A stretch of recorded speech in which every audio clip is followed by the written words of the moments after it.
on the bottom of page 105. I think tonight we'll finish up most of this section on his final instructions. These are only the final instructions about how to teach.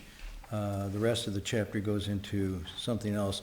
And this is rather a more formal record of what was said to these disciples. It started by, I forget how many there were. Let's see, 1, 2, 3, 4, 5, 6, 7, 8, 9 or 10 disciples that come in that he is entrusting specifically to carry forward this teaching. There may have been more, we don't know, but these are the ones that are recorded in the text. And this is a very sort of exact way of going about it. And we're starting at the bottom now. It says, simply cultivate according to the teaching, and do not cling to appearances when explaining it. All of you, if you understand, then so speak, so engage, so practice, and so act, and you'll never stray from the original source. This line here is very interesting because in the Avatamsaka Sutra it says, of all the gifts, there's giving of material things, there's giving of fearlessness and so forth. The highest gift is considered to be the giving of Dharma. And Dharma meaning those teachings and those insights that liberate the highest human potential. And to give that is to give an incredible gift. At the same time it says, and the gift of Dharma is further parsed by saying, and cultivating according to the teaching is even a higher gift. So in other words, to actually embody it is a better way of giving the gift of Dharma than simply expounding it or explaining it. So this is what he's doing here. On the other hand, he's also, I think, reminding them of something that's been at the heart of his teaching all along, is it's only the Tao if you do it. If you don't do it, it's not the way. And so he's saying, throughout your lives, keep cultivating. You might say, well, why are they cultivating? Because they've already reached a fairly advanced state, otherwise they wouldn't be permitted to go out and teach. The experience with cultivation, at least as I understand it, and it's come down, is it's nonstop. There's no time it ever stops. It continues. The vows you make get deeper. The insights and abilities you need to have to fulfill those vows become require more refinement in your person. And especially if you've made the Bodhisattva vows, which is saying, although living beings are limitless and boundless, I vow to help liberate them all. And since you have limitless and boundless, then it stands to reason there's no time when you'd stop, quote, cultivating. But he said at the same time, don't cling to the appearances of things when explaining it. Go right to the heart of it. Even though you're in the midst of appearances and you can expediently use phenomena, you want to get people to see through that which is limited by the sense organs. All of you, I understand this then, and this is interesting because he says, so speak, so engage, so practice, so act. This is another variant on something that came up in an earlier chapter, one of his central teachings, which is called the single practice samadhi, the I Ching San Mei. And the single practice samadhi is his definition of a form of not just meditative stillness in the sense of samadhi, or even a state of deep tranquility or focus that you enter and come out of. But he talks about what he calls the great samadhi, the Da San Mei, which he says you don't enter or leave. In other words, you're always in it, and there's no time you're not in it. And then he says, is single practice samadhi then means when you're active, when you're walking, when you're standing, when you're sitting, and even when you're sleeping or lying down, you're always cultivating in this way. So it's basically a way of being. It's a totality of a life rather than a practice. I go to the monastery, I practice, and I go to work and I do something else, and I come home and I do something else. His definition of the teaching and the Dharma and the transformation goal is to completely integrate this into a holistic, total way of being. And if you think about it, that's the only thing that really makes sense, because if you could turn it on and off, then it would be just another conditioned thing that would come and go, and it wouldn't go to the deep core. But what this means, interestingly, is that if you were practicing this, and he says, and you will never stray from the original source, which is the true mind, the unencumbered, liberated mind. This means not only do you cultivate in all these dimensions, but you bring this mind to those dimensions. So one of the things that happens for people that are doing this, when they go back to their careers or their lives, to their family and their family relations, to the business or education or law or medicine or whatnot, in unexpected and quite innovative ways, they will bring this mind to those careers. And those careers will correspondingly change. In other words, you don't just imitate your career or you simply follow along like a cog, but you bring this mind, this awareness, this ethical sensibility, this compassion, and all of a sudden you do different things with your work, with your career. Even if you're an artist or a poet, you bring these insights into it. And this is how noumena and phenomena in the Avatamsaka interpenetrate without obstruction. And these deep truths find their way. I guess you could say, I hate to use this expression because I don't really believe in economics, but they trickle down, or they trickle up, or they percolate. It happens quite naturally. You cannot contain it because it's so authentic. As you live, as you act, so you speak. It's totally in you, and you cannot help but having this effect on society, psychologically on yourself, socially on your relationships, and even, and probably maybe even more important now, on our relationship with the natural world, the large ecological conditions we're in. Change of consciousness changes the world. I mean, this could be a bumper sticker. It's like, change your mind, change the world. That's going to be, if you change your mind and your heart, then quite naturally you will, in your responsive way, because he says it's free-flowing, it's open, it's responsive. When you go back out, you see things you didn't see before. You see opportunities you didn't see before. You can reframe the whole issue in a new way. Issues get stuck. They get polarized between this and that.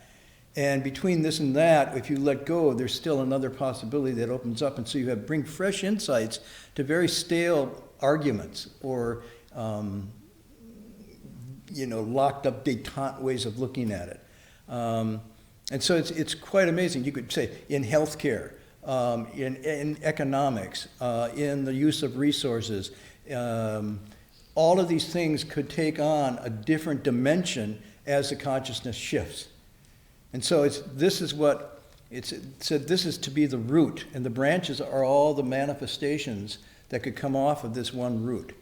And that's why when people ask, well, is this engaged Buddhism or not engaged? If you're really into the heart of this, that's a false dichotomy. It cannot help but being engaged if it's the real thing. If it's a real thing, then it permeates from your core right out. It doesn't have these splits or dichotomies. And so my teacher would often say, the biggest things, the biggest projects, the biggest changes or accomplishment begin in the smallest of places. So this is very interesting. If you go to the heart of where thought and action stem from, which is this mind, this nature, and what meditation then is getting to see the workings of the mind in the smallest of places. And when that is true, when that is centered, then everything that follows from that correspondingly is true and centered, and there's no limit to where it would go. So if it's done correctly, if you look at this is a profound statement of engaged Buddhism. But he's not just simply saying go out for causes celeb and work on that. He's saying cultivate yourself to the depths, and then naturally you will see what needs to be done.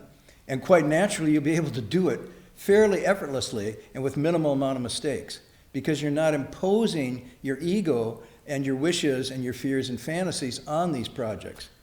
So this is seemingly seems to be, it's very quietistic and introverted. It's not at all. And he's sending them out and he's giving them what they need to do to really have an impact. But when he's saying don't be caught up in appearances, he's saying don't be caught up with the seeming of things. Go to this heart in yourself, and then you'll be able to act right through appearances. But if you're looking for appearances, for example, I want this project to work, I want the results, I'm disappointed it's not happening, all that sort of thing is getting caught up in the appearances. He just said, go to the root and just do it. And don't worry about the results. If you worry about the results, you really won't do it the way it should be done. Something like that. Okay. If someone asks a question about the meaning of existence, answer with non-existence. If you're asked about non-existence, answer with existence. Asked about the ordinary life, answer with the holy life. Asked about the holy life, answer with the ordinary life. These two are relative to each other, thus disclosing the meaning of the middle way. In other words, by contrasting them, you break the polarity of the false dichotomy, and then you're back into the middle way. If you answer every question in this complementary fashion, you will not go wrong. Then he gives a further example. And these are just examples, very simple, because usually people don't ask these questions. You can say, I got it, I'm going to go home. And, and someone at home says, what's darkness? And you say, it's not light, but they're not going to ask that. It's like, why are you a vegetarian? Why don't you get married and have kids? So then you have to answer with untying it's different way, right? And it's not here, he doesn't say that. So he gives you the principle. The specifics, though, are really up to you. And it requires a certain amount of nimbleness, to say the least. So what is light is a cause and darkness is a condition. When the light disappears, there's darkness. Brightness reveals the darkness reveals the light. Since these contrasting pairs mutually complement each other, they affirm the principle of the middle way, answer every question in this way. And later, when you pass on the Dharma, now what this means is that you confirm in other people that they've understood this, and when you then validate their understanding, encourage them to go out and teach, that's what it means to pass it. Pass it on in this way, you'll never stray from the source of our teaching. So he's not only saying, I'm passing it on to you, but he's also suggesting very strongly that this should continue to be passed on through them. And this is the heart of what's called the inspired or the living tradition. The received tradition is the texts themselves, the words. But the inspired or living tradition is what's happening here in this exchange. And what's key to the living tradition is before a person can become a vessel, a holder of this teaching, they have to smelt and become new. They have to become different when they came in. And you see all of these went through a transformative release of where they were into something new, thus making them suitable Dharma vessels to carry this. I mean, you could say the reason they're Dharma vessels is because the use of the vessel is that there's nothing there. In other words, the usefulness of a cup is in the emptiness of the cup that you can put something in. This is a very famous metaphor of the teaching's usefulness. So the wheel is the hub in the center where you can put, the axle, right? The usefulness of a hole in the wall here is a window that can light it. So it's the usefulness of what is not. They have gotten to a point of having some not KN, but NOT. They've untied the KNOTs, and now they have the not. And that not makes them vessels. And what's interesting, they might feel as if they don't have anything. They may feel as if a little anxiety, like, is he not giving us 12 and 14 points to bring up and so on and so forth? But he's actually giving them confidence and saying, if you remain unattached to appearances, if you don't have your egos working, this will naturally function in you. But if I told you what to do, it would trip you up because you wouldn't be able to respond to every situation spontaneously for what it was.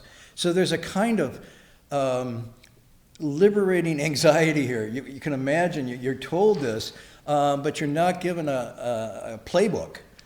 And so something comes up and you say, oh, wait just a minute. And you look up the answer. You have to have your heart unattached, your mind unattached, unbound in all these situations. No desires, no fears, no agenda, just a response of clearly reading what the situation is. Very much like, again, the metaphor is the medicinal one, that the doctor can only do a proper diagnosis if when the patient comes in, there's no preset, there's no expectation.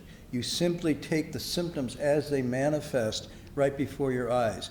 The next patient that comes in could be totally different, and you can't carry over from one to the next. So it's the same thing if anybody's here ever worked in an emergency room. Anybody worked ER? Okay. Then you know ER is like you have to be nimble, awake, and alert. You never know what's going to come in. And if you think this is going to come, then that comes. If that comes and it doesn't carry over. And then sometimes you have to do triage and kind of order the degree of severity. He's basically preparing them to be Dharma ER technicians and going out. And who are the patients? All that they're going to encounter. So maybe just say a little bit about this.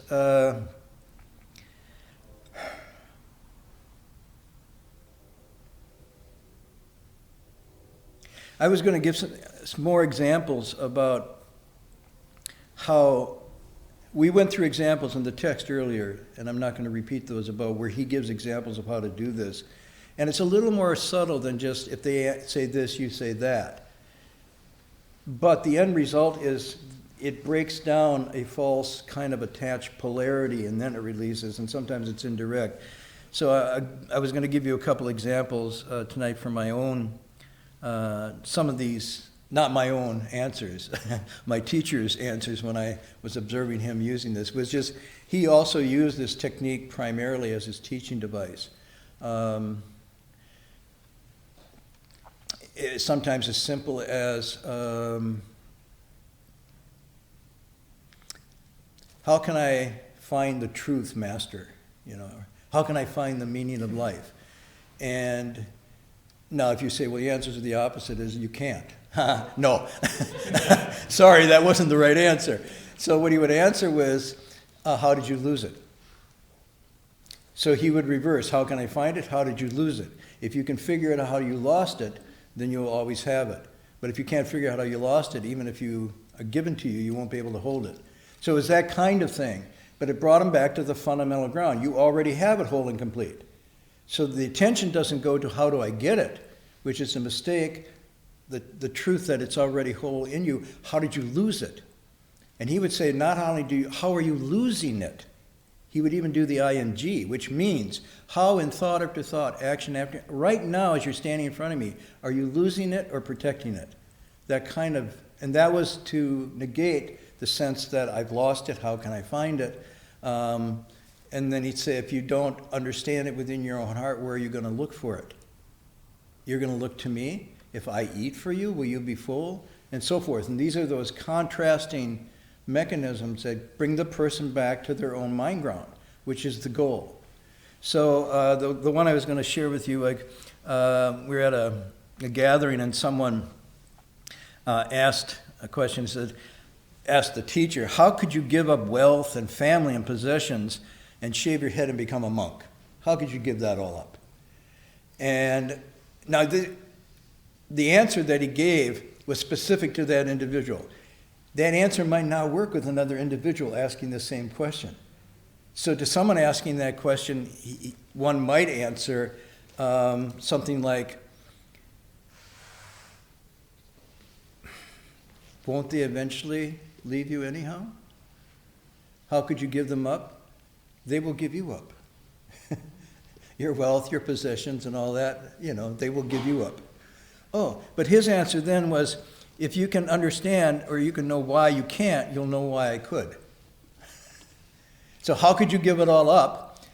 And the man was kind of thinking, I'm reading this, he was thinking of, I too would like to, but, and so he's like, well, how could you all give it up? And he turned back and said, well, if you understand how you can't, what's preventing you from doing that, you'll understand why I could. And it wasn't aggressive, and it wasn't a combative response. It was like, whoa. But it turned it back to his own reflection. And the master is basically saying, even if you knew why I did, how is that going to help you with what you're wrestling with? So that's just one example. The other one I gave, I said this before, but I really like this when someone asked about the Pure Land, which is, you all know about the Pure Land, or you know, you don't know about the Pure Land, but you've heard about the Pure Land, okay?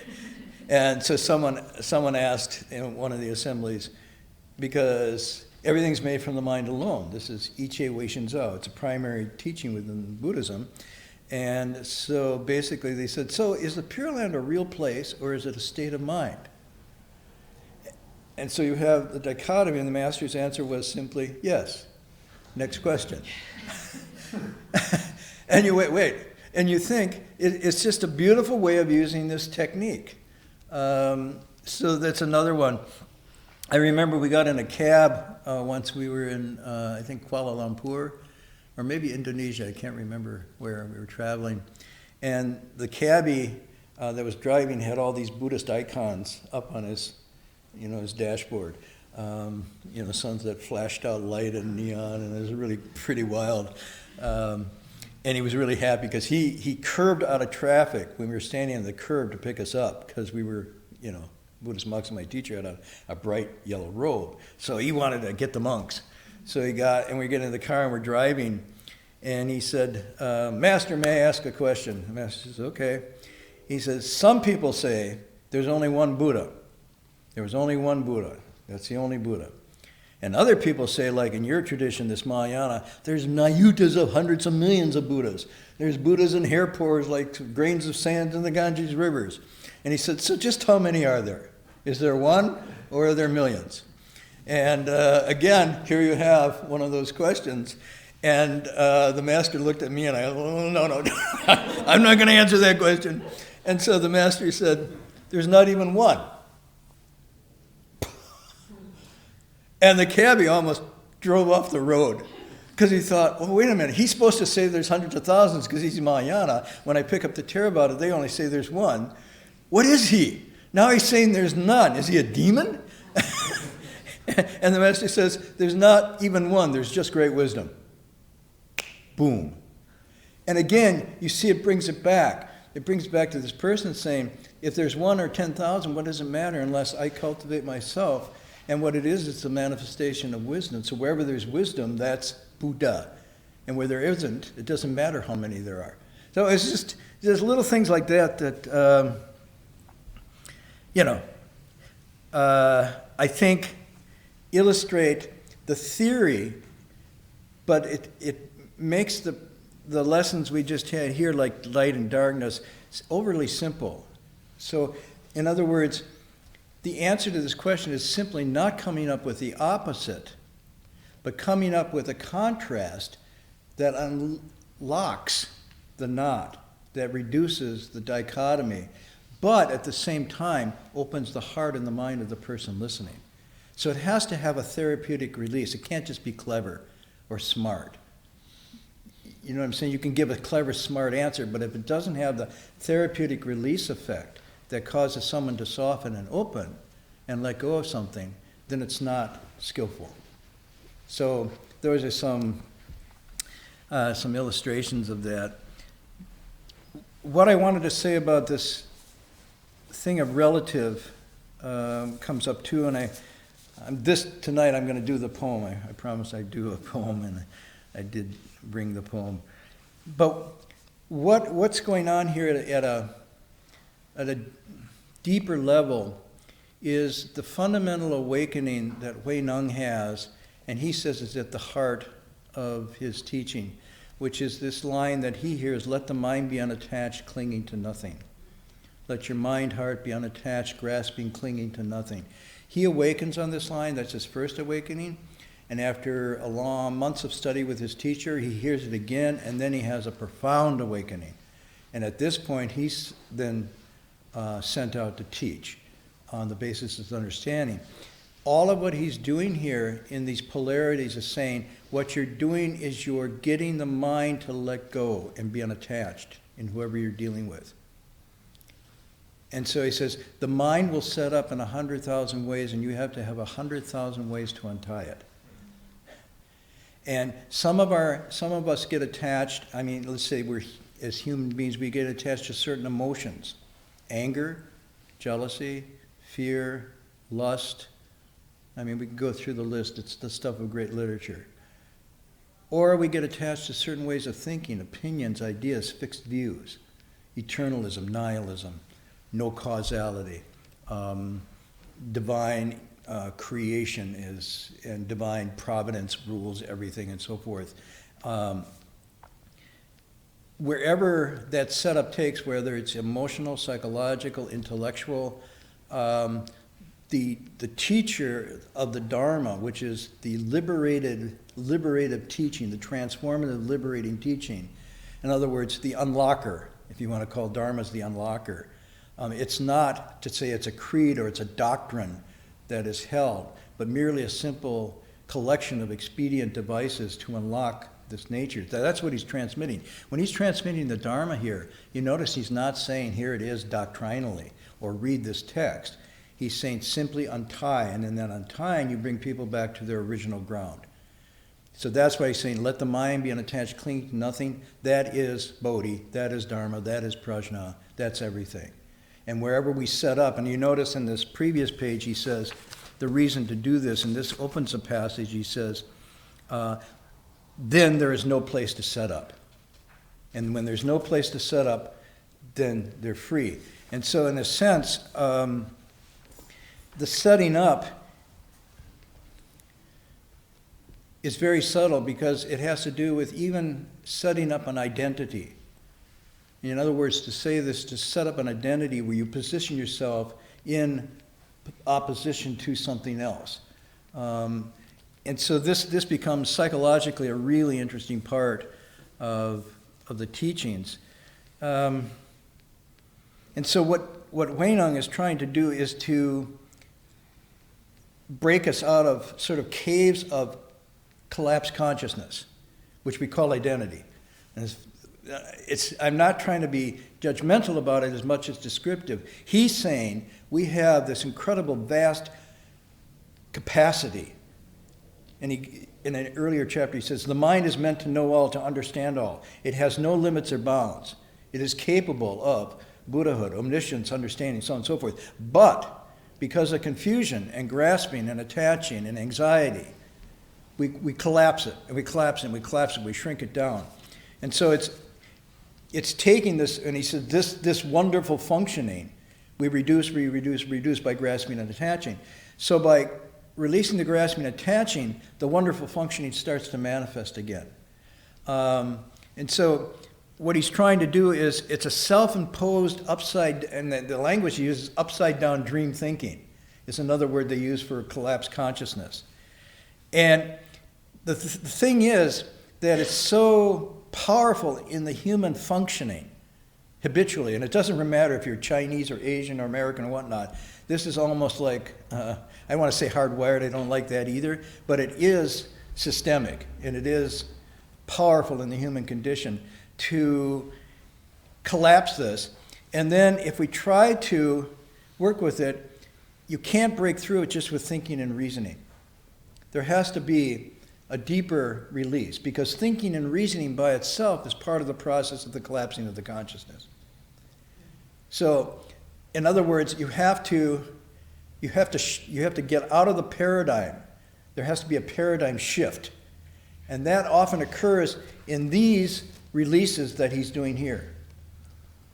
You see, so sometimes it's an emotional release. And often what happens when somebody gets this untying, it can be accompanied by tears, which is very interesting. So it's not just a aha, but it's like the whole body, the whole emotional field opens up and relaxes. And this is the letting go. It's the letting go. Often the collapsing of consciousness is done in fear and anxiety. And so we close down to try to keep ourselves from change, troubles, threats, and so forth. But it's an ineffective strategy because it also cuts off our essential energy. But to let go requires a certain vulnerability and openness too. So playing with this, when working this, there has to be trust between the doctor and the patient. if you feel as if someone's poking at you to get you to let go, you will harden up even more.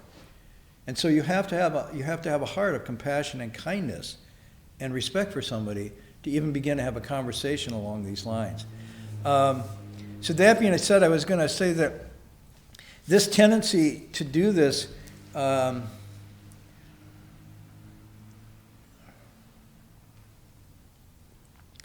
the big level, almost as a species, we do it, and it's called anthropocentric.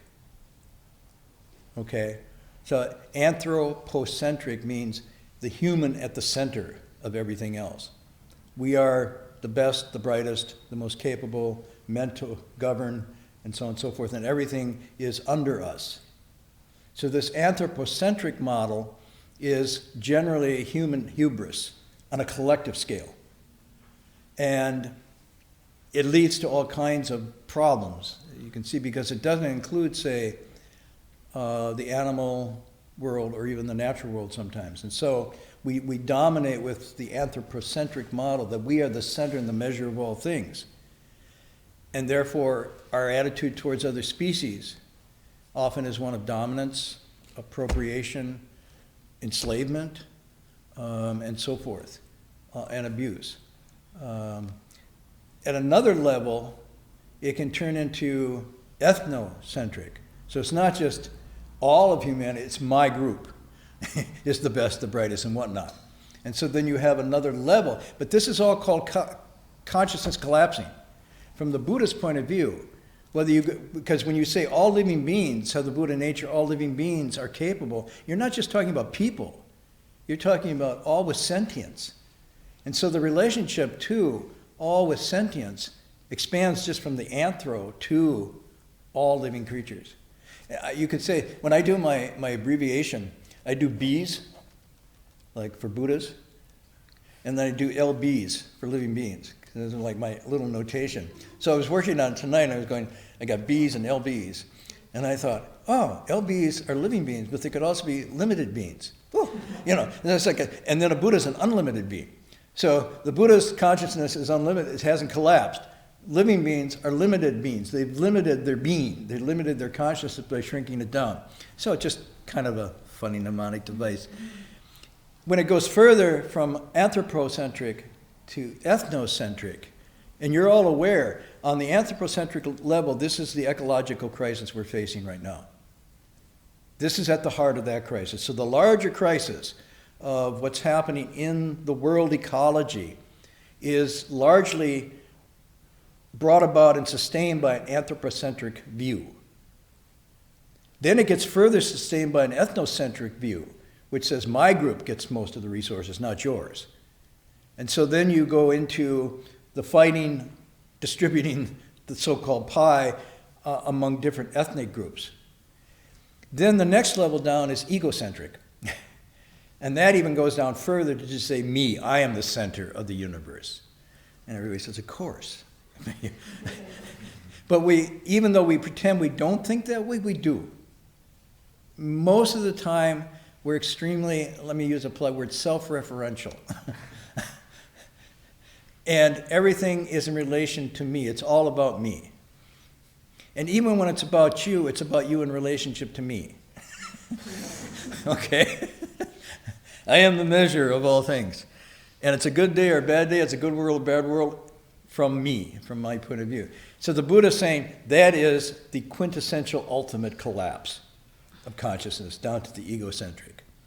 And he said the problem is if you look for it, you can't find it. It's a figment of imagination. There is no, unalterable, unchangeable, permanent, immutable thing you call the self. It cannot be found. And this is not religious, it's just scientific. You just go science, you're not going to find it. No scientist will claim that. Okay, so what's happening here is these disciples and us by extension have to be, I guess you could say, bruised a little. And our egos have to be bruised. So although Buddhism is nonviolent, it does bruise. It doesn't kill, and it doesn't cause bleeding, but it bruises. It bruises the ego. And the ego is very easily bruised. Mine is. Yours I don't care about, but mine is. I can bruise and batter your egos, but don't touch mine. So what a teacher does is gently bruising these egos. All these disciples have been through ego bruising till they got to this point. And now they're at this point. What comes beyond the ego bruising is the wondrousness of their full existence. They are now fully empowered, but not egotistically empowered. They're empowered because there's no impediments holding back their essential nature. They are like water that is free now to flow. And that's the power is coming. It's very natural. So if you look at this somewhat sort of historically, we've been going through a number of bruisings. And for a lot of people, it hasn't been Dharma. It's been other things. For example, let's use a centric model. For a long time, and today still in some places where science is taught, there's a geocentric view of the universe, which is the Earth is the center of the universe and everything moves around it. Now, you all know that's not true? I'm just checking. Well, now we have heliocentric, which is the sun. But really, if you think about that, that's a little weird too. The center of what universe? Okay, but I'm just saying, that's the new kid on the block. We went from geocentric to heliocentric. When did we do that? Anybody know? Some people saying, I didn't know. I'm kind of doing it tonight for the first time. Is that Galileo? Well, Galileo was a little later. Galileo said that, and he got a Nobel Prize. No, he was locked up for saying that. So he bruised a sensibility there, and the way you respond to somebody who tells you the truth is you lock them up. You burn their books. And if they still keep talking, you burn them. Okay? I mean, but it was before Galileo. Who was? Copernicus. Okay, Copernicus early on. When was Copernicus? Anybody know? Yeah, he was under Clinton. No. 1500 about, right? So we give Copernicus credit. But do you know that for 18 centuries before that, this was known to humankind and denied? There was a Greek, Aristarchus, on the island of Samos, who came up with this and did the math, and everybody ignored him for 18 centuries. Copernicus comes up again and says, wow, and they ignored him. Then Galileo says, really, it does move, and they locked him up. So I'm just saying, the bruising occurs there that we thought that we were the center of the universe. This is the big model. That's one bruise. Another bruise comes with this fellow called Darwin. So then Darwin comes out, and we thought, well, we may not be the center of the universe, but we're the most important. We're the specially created beings. We're close to divine, semi-divine, except for, but most of us, right? And so Darwin comes out and says, hey, you're not special. You're all just a bunch of evolving animals coming from cells and so on and so forth, and there's no special divine creation overlooking this whole thing. Now, that one really sent people into a tizzy. I shouldn't say really sent, is sending. There's still some bruising going on regarding that. And so that comes down to another level. And then you have yet another level. We say, okay, so we're not the center of the universe, and we are animals, but we're thinking animals. We're rational animals. That's what makes us special. We can make tools, and we can think about things, and we can make rational choices and decisions. And then comes Sigmund Freud. And Freud says, well, you might be rational, but that's like 1/20th of your functioning. You're usually functioning from desires and impulses, and you're unconscious. You have no control or insight over whatsoever. And then further psychologists come and prove it, that we can be conditioned to do all kinds of crazy things that aren't rational. And not only can we be conditioned, we do it to ourselves. So we make choices and decisions not on rational cost-benefit analysis, but on unexamined desires and feelings and urges. That's how politicians get elected. They just map out this sphere. They figure out what you are, and they just play to that. Or they manipulate it through data gathering and Facebook profiling. You say, I'm a rational animal. Really? Did you realize how you were just set up to do da-da-da? Okay, so Freud bruises again. It's just one bruise after another. And I thought, we discovered there's a lot of animals that make tools. We're not the only animals, and some of them actually make better tools than we do. Because the tools they make don't destroy them. We make tools that destroy us. It's like, what? Yeah.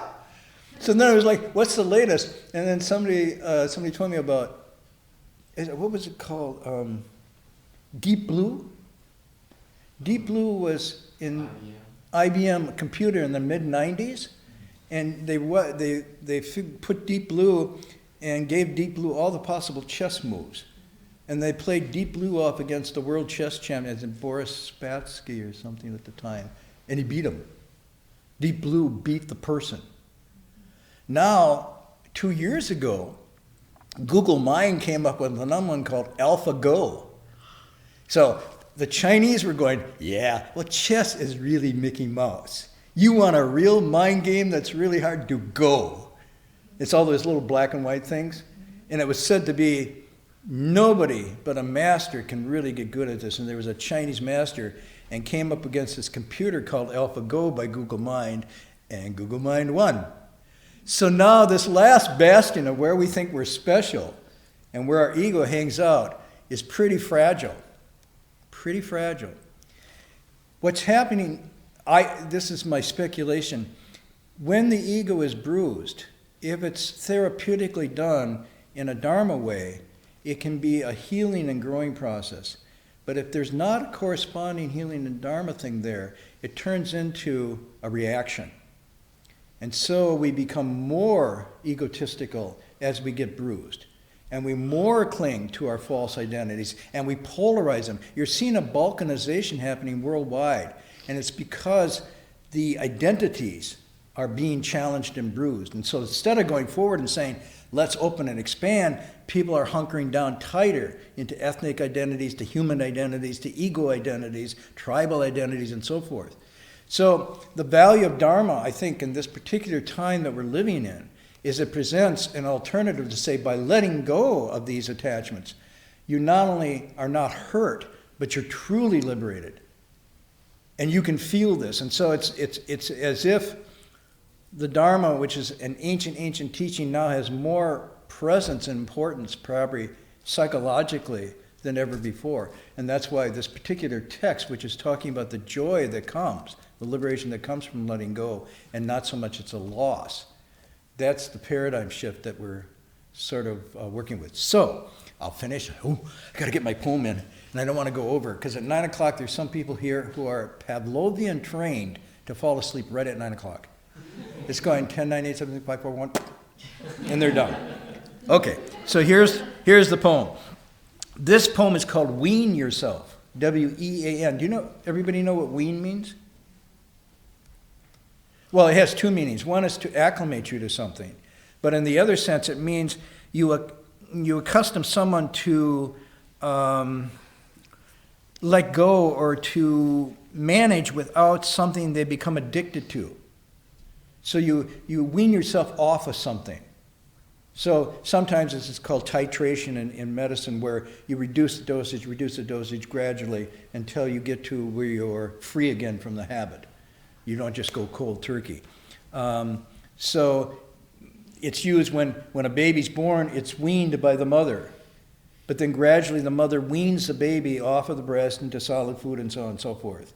And finally into McDonald's, and you're Buddhist, you got to wean yourself off the McDonald's, okay? Okay, so this poem is called Wean Yourself, and the reason I like it is because I'm using bruising, but the poet here, I think, uses the term weaning. And that's a very different image, that we need to wean ourselves off of these attachments. So I won't say the poet is, you maybe guess at the end. Little by little, wean yourself. This is the gist of what I have to say. From an embryo whose nourishment comes in the blood, move to an infant drinking milk, to a child on solid food, to a searcher after wisdom, to a hunter of more invisible game. That's a beautiful line. A hunter of more invisible game, the true mind. Think how it is to have a conversation with an embryo. You say, imagine this. You might say, the world outside is vast and intricate. There are wheat fields and mountain passes and orchards in bloom. And at night there are millions of galaxies. And in the sunlight, the beauty of friends dancing at a wedding. And you ask the embryo why he or she stays cooped up in the dark with eyes closed. And listen to the answer he says. There's no other world. I only know what I've experienced. You must be hallucinating. End of the poem. For me, the beauty of this poem is the image of weaning, that we wean ourselves off of what we're habituated to, accustomed to, and that hunter after the true mind or the true heart. But he said, if we insist on being embryonic, which is egocentric, another word for egocentric, then when we hear these teachings, we say, you must be hallucinating. Liberation, bodhi, freedom? No, I just know what I am clinging to here in my closed eyes and little tight fist. End of the poem. Anybody, I told you, so it's not fair. I told you last week who it was. So anybody who didn't hear the answer? Want to guess? He ain't American. The Persian poet Rumi. Yeah. So anyhow, I wanted to share that with you tonight, and then next week we'll pick up again. And I have another poem for next week because I'm very fond of poetry. Okay, announcements?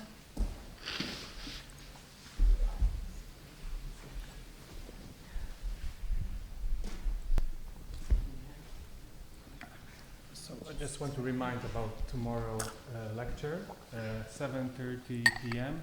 Dharma Master Verhoeven will give the lecture of Avadhamsaka Sutra. Also, we're going to go in classes on Monday, Tuesday, Wednesday, Thursday, and Friday. So you can find more information on our website, berkeleybuddhistmonastery.org. And welcome. So I think that's Berkeley Monastery. Berkeley Monastery. Sorry. Oh, and that question I asked last week, a couple people wrote me emails on it. What would a Buddha look like? If you met a Buddha on the street, what would a Buddha look like? And there's some very interesting answers. But one of the things that came out, a Buddha wouldn't look like anything. Because a Buddha has no ego and has no marks. So we wouldn't be able to see what we take to be something.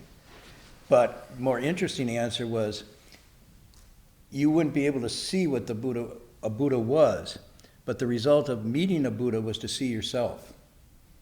In other words, you couldn't see the Buddha, but after that encounter, you would see yourself. You would see your true self in a new way.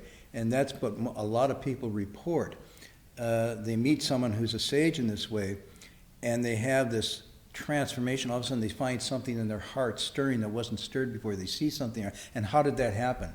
Because Buddhas basically are just mirrors. And what they're doing is they mirror where you're taught, T-A-U-T, but they're also mirroring your deeper nature. And when you encounter, you don't see them, but you see yourself. So, and that often you walk away from the encounter and say, what just happened there? And that's how you might say you encounter a Buddha. You don't see anything, but you end up seeing yourself in a different way. Yes? Wouldn't you have to have a certain openness even to have that happen? I see many people instantly feeling like, oh, I'm threatened, that person's weird. Absolutely, absolutely. And I imagine, even in the time of the Buddha, that Buddha in India, he could have been walking right down the street and people would have just been, tweeting and texting the equivalent of then and bumped into him and said, excuse me, you weirdo, and just gone on. And then somebody else with the different conditions, and sometimes all it takes is a little crack, and all of a sudden that comes in. But I think you're absolutely right. Without a predisposition. So again, this goes back to the thing of people, how do I find a good teacher? The best way to find a good teacher is to work on yourself first, to soften the ground so that when that encounter occurs, there's an openness. But if you don't do that, even if the teacher's there, it's just like, well, Midwestern expression, it's water off a duck's back. It'll just bead and flow off of you, it won't go in. So, yeah, great. Okay, we're going to do the transference in English.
Because our hearts are